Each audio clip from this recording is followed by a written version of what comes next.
prison.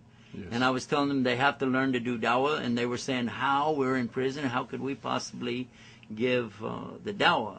That's right, and that was one of our most memorable experiences in our visits to the prisons, as we shared with the people of Curacao there, when we encouraged the inmates to tell their families to go to the website.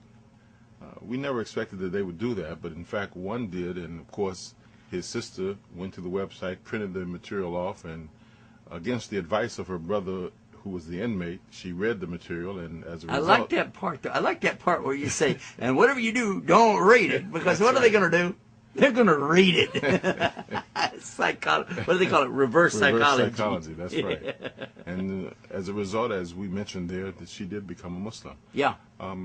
Of course, you know, I'm responsible for visiting quite a few of our prisons, and I'd like to know, Sheikh, you having visited many colleges and universities, have you ever had any experiences like that? Well, actually, there is something that happened right over at George Mason University. There was one young man who was the head of an organization, and I'm not going to tell you who it was, but we call him anti-Islam, because anytime we would try to do any kind of program, he would try to sabotage it and do things against, you know, the efforts that we were trying to make, and destroy things, steal things. Just, you know, it was a real pest. But everybody was trying to be nice to him, and they trying to show the good character of a Muslim in spite of what people might do. So he takes these videos that we had. We had some videotapes, and he took all of them so that we didn't have anything to give away for the people who came to visit. And he thought he was being cool, and he even told his friends, I'm going to record my musical videos over these tapes. Ha, ha, ha. So then one day, one of his friends was talking to him and about how much he hated Islam and was against Muslims and all. And so this guy was telling him, well, if you feel like that, how come your sister is a Muslim now? Well, how did that come about? He said, one time I took all of those videotapes away from those Muslim guys.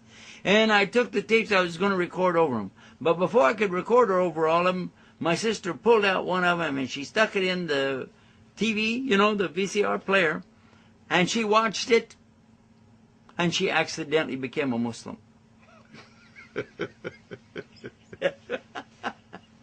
I don't know how you can accidentally become a Muslim. Well, that's what he said. She accidentally became a Muslim. So that was another kind of a strange quirk of the way that things go. One of the things I believe that's really important for us to keep in mind is that, and a lot of times we know it, we think about it, but we don't mention it. We should mention this.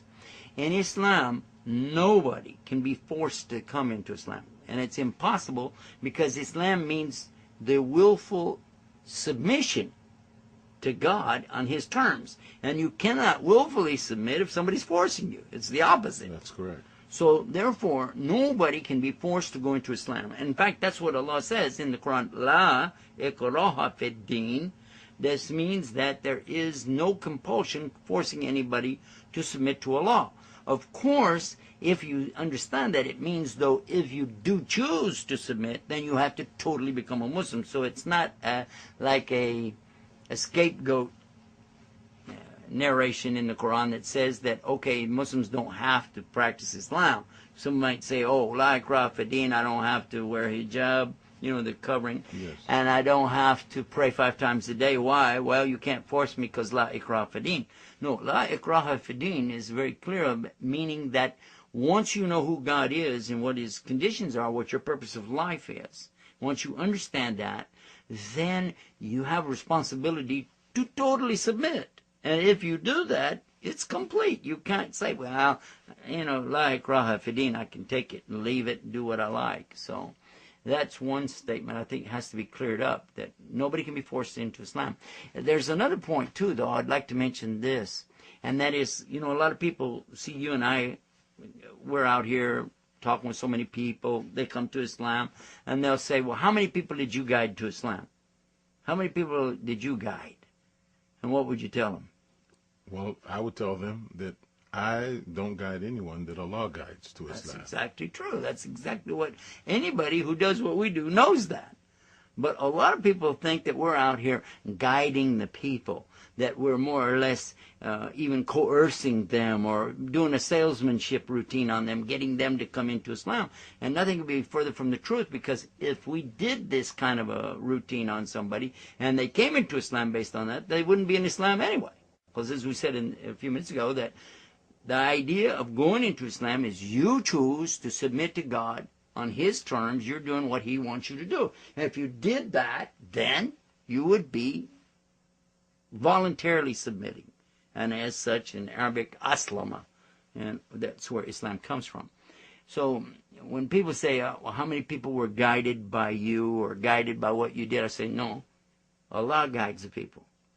Not me. That's right. Our job is what? To give the message. That's it.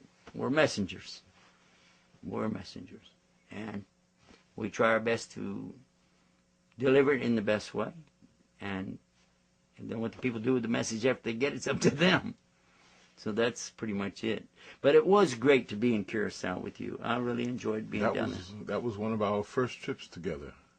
And to see the receptivity of the people. Oh, you mean out of the country like that? Yeah, yeah. Because, right. man, tell me trips. I drove all over South Carolina with you. That's correct.